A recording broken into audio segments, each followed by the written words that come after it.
Let's get right into it. This video is about assessing and caring for ankle injuries in the field. Now, no matter what sport you're into, or if you have kids that play soccer or football or track, what have you, you don't have to be a backpacker or a hiker to encounter or experience an ankle injury in the outdoors. In fact, injuries to some portion of the leg, especially the ankle, the number one reason people have to go to the hospital after engaging in some form of outdoor recreation. Now, all care begins with the assessment. I have to know how bad or how not so bad the injury is before I begin to apply care. So I apply the proper care in the proper amount of time, and I call for rescue or extrication if needed. Now, I get it. If you just want to skip to the cool stuff, putting the splints on and the wraps and the taping and all that, go ahead. We'll put the timetable thingy, whatever, down below. Now, if the ankle is injured, it's going to be in one of three ways: a strain, a sprain, or a fracture. Now, strains and sprains are to connective tissue and muscle, whereas fractures are to bones. So to be really specific, a strain is to a muscle or a tendon, and tendons connect muscle to bone, and strains are to ligaments, and ligaments connect bones to bones. The only way to 100% know for sure is to get an MRI. So don't worry, the care is going to be the same no matter what. We may not know if it's a strain, sprain, or break, but we'll know if it's severe enough for a splint, or we just need to wrap it if they can walk on it or not. And that's what's important in the field. To keep this very simple, the first thing that I'm going to be looking at is if the ankle here is weight bearing or not. Can they stand on it? Can they stand on it securely? Can they stand on it confidently? Or do they think it's going to get hurt worse? Or can they just not stand on it at all? That's a huge thing here in the outdoors. So if she can't stand on her ankle, then she is non-ambulatory. That means she cannot walk under her own power. That means either I have to get her out or someone else will. And if you're in a situation where time is of the essence, exposure may be a big deal, you're not prepared to spend the night, temperatures are going to get cold. If it's just you and them, or if it's just you and you know you can't get out on your own, try and get help right away. Press that rescue button if you have the iPhone or a Garmin and InReach, Motorola, whatever it is. Press that button. Get rescue started right away. Rescues are painfully slow, so get it started early so they're not stuck out here overnight.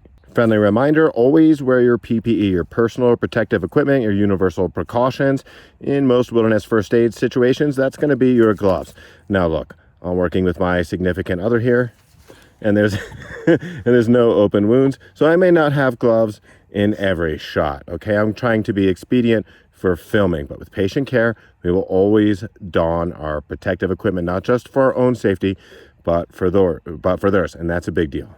Now you see I have about everything I'm going to use here all laid out, mise en place, if you will, like you cooking guys would know. That means everything in its place. I don't want to be constantly reaching in and out of my pack, getting things. I want them all, everything that I'm going to use all laid out, real organized, little product placement as well. This is going to make things go a lot more smoothly. I'll be able to grab anything I need really quickly, really fluidly, and that kind of care, that kind of thoughtfulness always goes well with the patient. Remember, good bedside care leads to better patient outcomes. Now, to properly assess any injury, we're going to have to visualize the injury. That may mean removing or adjusting some portion of clothing. In our case, we're doing the ankle, so it may mean removing the boot. Now, remember, always incorporate the patient in their care. If it's just me and the other person out here, of course, always let them know what you're doing, what to expect, and have them assist. If they feel more comfortable on doing the laces, that's fine. Have them help you out with the process. So the main thing here is just be slow, deliberate, and inform the patient of what you're going to do. Nice and loose, make it real easy to remove.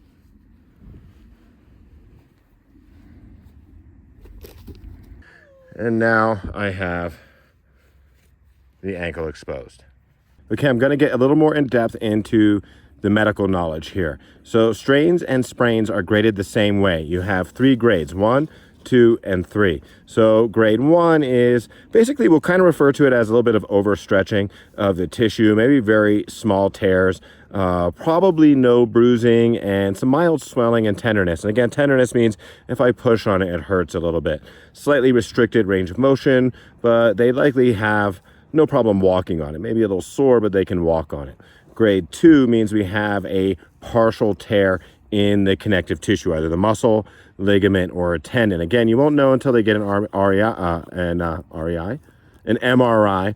But again, all that matters for us is if they're ambulatory or not, if they need rescue or not. And that'll let us know if we splint it or if we just reinforce it. Now, grade 2 will have more significant swelling, and this is where bruising comes in. But remember, bruising generally occurs hours after the injury. It can occur hours after the injury, maybe a little faster than that, but it won't be right away. So don't think, oh, I just pulled the sock down right afterward, I don't see bruising. It's not a grade 2. The patient's pain, the stability of the joint, if they feel comfortable walking on it, and the swelling and tenderness, the range of motion will let you know if it's grade 1 or grade 2. So grade 2 means there is a partial tear of the muscle or connective tissue. Okay, we've done a little bit more significant damage here. They may want to walk on it. They may be able to walk on it. They may want to walk on it. They may not. Okay, here we get into it's up to the patient, okay, because we don't want to cause further injury. Remember, err on the side of a more positive patient outcome. Now, grade 3 is much more severe. You may have difficulty telling a grade 3 strain or sprain from a fracture, and they're functionally the same with our treatment. We're going to splint that.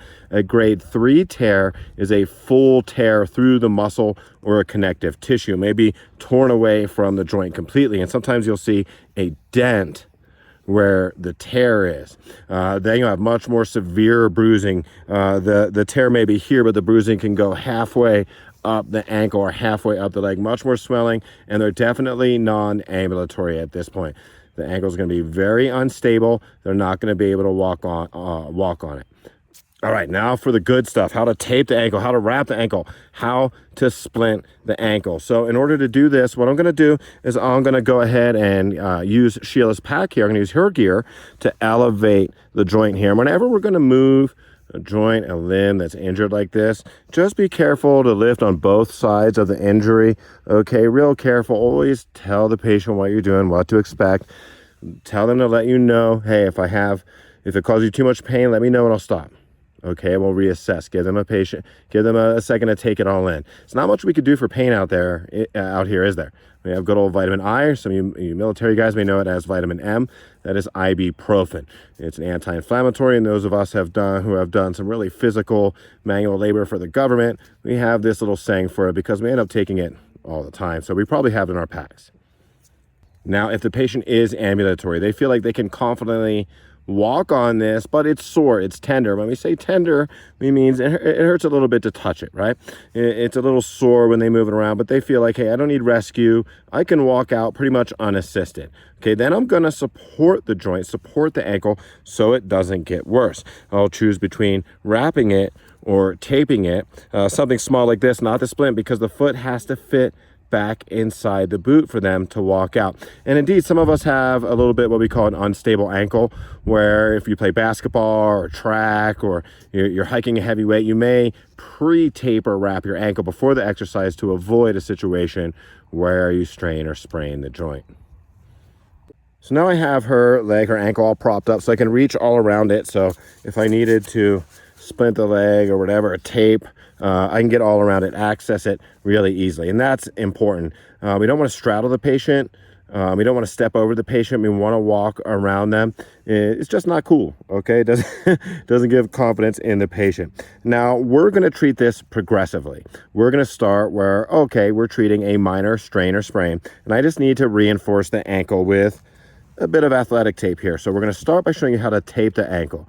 And then we're going to move up to, well, it's a little more unstable. I may need to wrap it with a compression bandage here, right? So then we're going to wrap.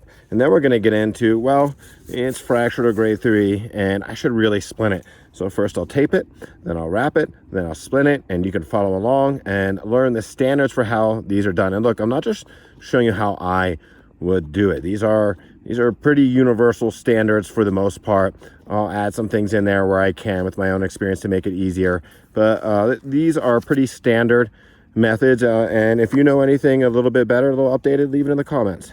So if we're going to tape an ankle, it's always best to begin with some pre-wrap. Now, in a pinch, if I have to, I can put this directly on an ankle. However, if the ankle and foot are hairy, it's going to cause irritation. Just the tape itself and the glue on the skin can cause irritation. And as they walk, the little folds that happen in the tape, they can cause blisters and, again, irritation. So If we start with this, we wrap it up. The tape will stick better, for one. If the ankle's sweaty or not, it'll stick to this better than skin.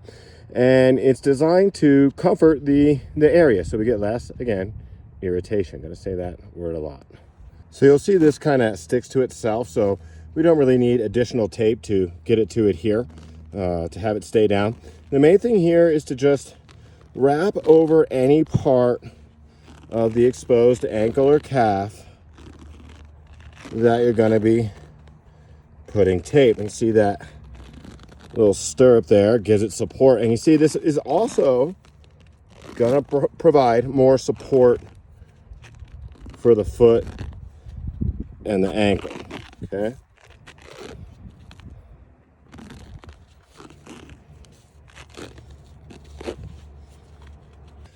I don't want to make it too thick because, again, we're taping so they can walk on it. Okay, if they couldn't walk on it, we'd be putting a splint. So this is going to go back in the boot. Okay, so this is athletic tape. This is what we're going to use to tape an ankle. It's cloth-based, fabric-based. Okay, it's strong and a little bit flexible, and it's more than an inch wide. We don't want a narrow tape for this. Now for the taping, I'm going to pre-measure 9 strips of this, okay? And set them up all ready to go to be applied. You know, don't be afraid to ask your patient here for a little help. Say, hey, hold these 3 strips for me, please. Okay, now with the first 3 strips, I'm going to form a stirrup. It's going to wrap around just like this. And I'm going to use the malleolus, the ankle bone, as a landmark. And these ankle bones here, this is the medial and lateral malleolus. Okay, that's what we call those. So I'm going to start by wrapping right over the center of one of the malleolus, going under the foot and up over the other. The second one will be just a little forward of the last one. Then I'll make the third one just a little rearward. So basically it gets this whole area here, supports this muscle.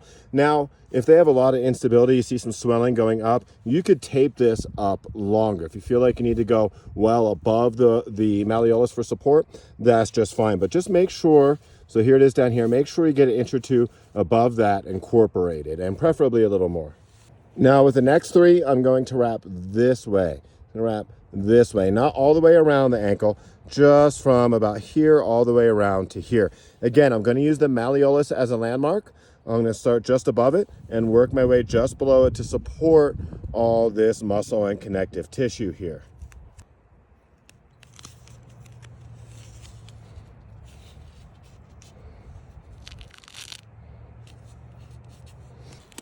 Okay, so if you get something a little off, your measurements a little off, you don't like what you see, there's no harm in taking a strip of tape off and redoing it.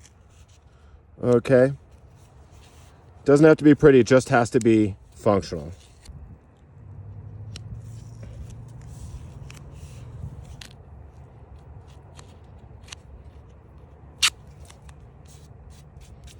And there is strip number 3.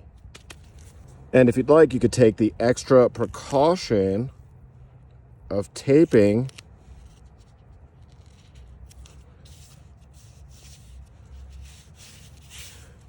those ends down.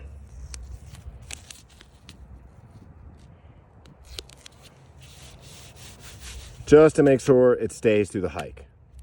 Okay, this is where it gets a little complicated, right? We did 3 this way, right? Bang. We did 3 this way, bang. Now we're gonna do 3 figure 8s, okay? So stay with me here.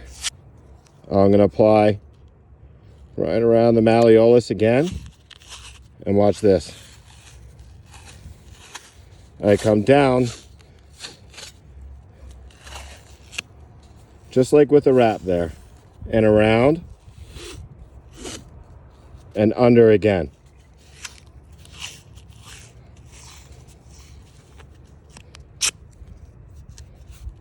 Okay, I'm going to do 3 of those, right? I like to make the middle one first, and go just above it, just below it. So one more time around.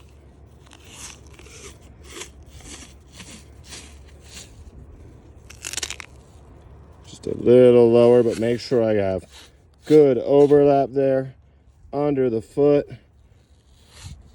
around again, and around the ankle. So this is going to be incredible support. So I'm going to do one more right up here.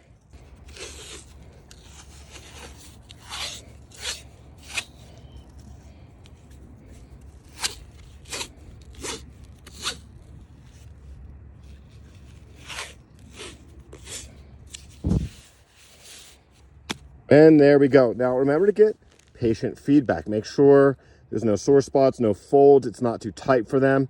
Okay, take some time. Practice this before you have to do it in the field. Okay, so that's how you tape an ankle. Get patient feedback. Make sure it's not too tight. There's no big fold rubbing and hurting them or anything like that. And yeah, the finished product, you know, it looks like this, almost like a little cast with all that pre-wrap on it, right? And any little folds that you wound up with that you see, that's what the pre-wrap will help with. Make sure that that doesn't irritate the foot underneath the sock. Okay, we're going to go ahead and wrap the joint now, and I'm going to use a compression bandage here, often called an elastic bandage or an ACE bandage.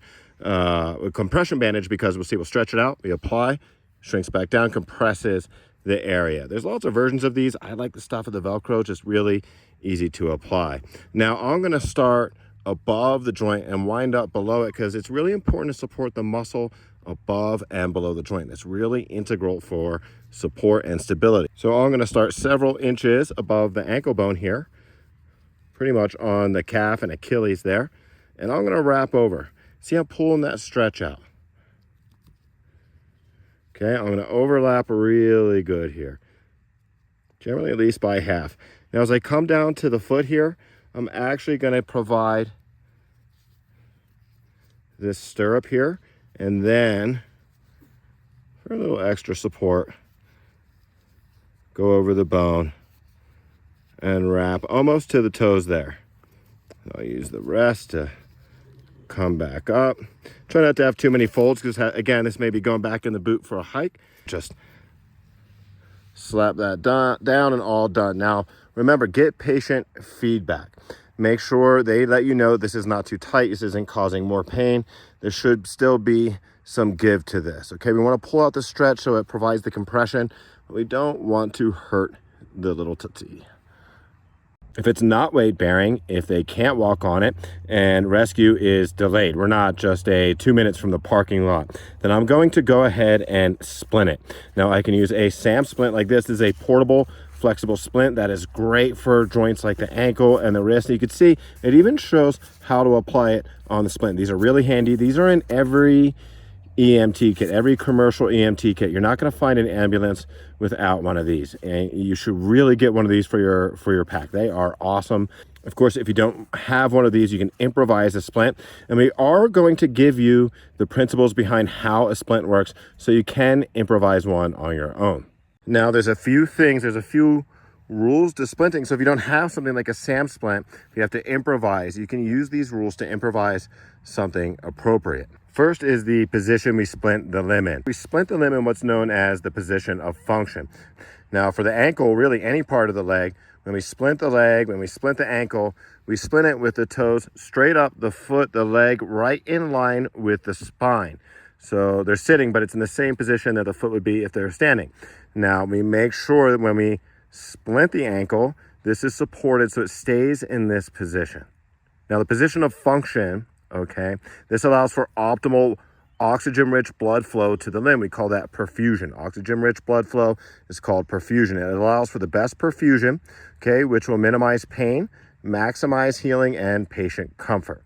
Now we splint for two reasons: to minimize further injury and maximize patient comfort. Now another rule is to check the pulse on the limb below the site of the injury. Distal, that means farther away from, okay, below the site of the injury for a pulse, okay? A pulseless fracture is a medical emergency. If a limb is not getting blood, that means the tissue can die, and we don't want to have to get an amputation, okay? Now, the best place to check for a pulse on the foot is the dorsalis pedis pulse. Now, a lot of times it could be visualized. You pull the sock down, you can actually see the artery beating. When we get a pulse, we're actually feeling an artery It's the heartbeat, right? So that bump, bump, bump, bump. So sometimes you'll see us have them relax the foot. And if you can't see it, we're going to use these two fingers here, not our thumb.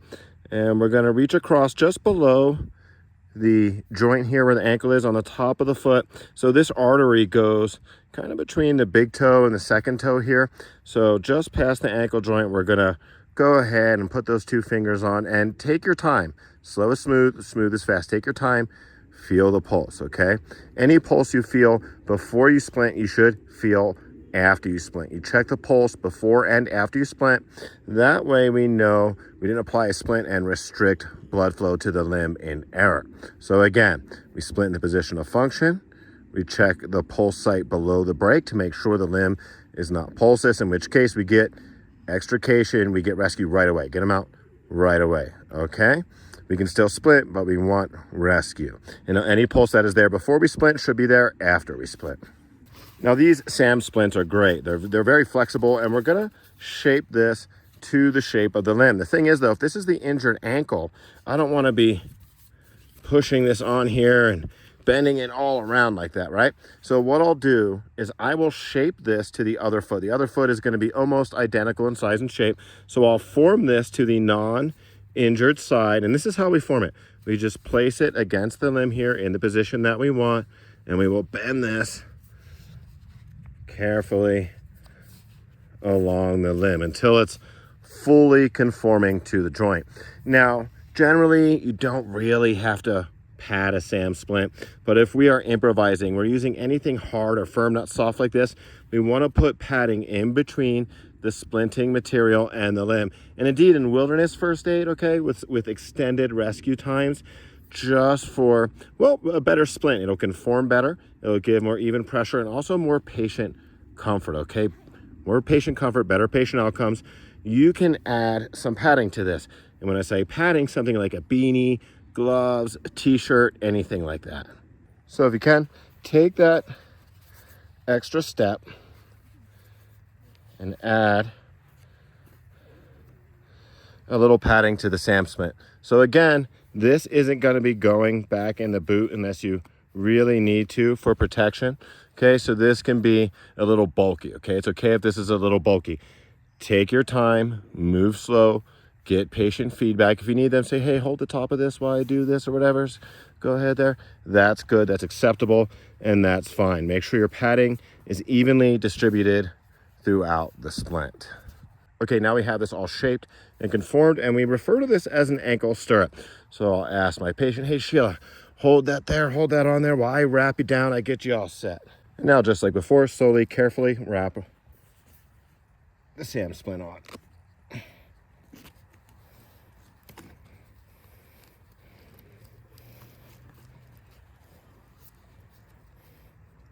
So I'm going to pull that stretch out as I go because I want that to be on there real good. See, I have some good overlap there. Really good overlap. And it really helps elevating this ankle with the backpack there. Really, really helps. I'm going to give it another one of those just to reinforce that position of function. And again, this is the joint that's hurt, so I want to really wrap good around this area and just flip it over.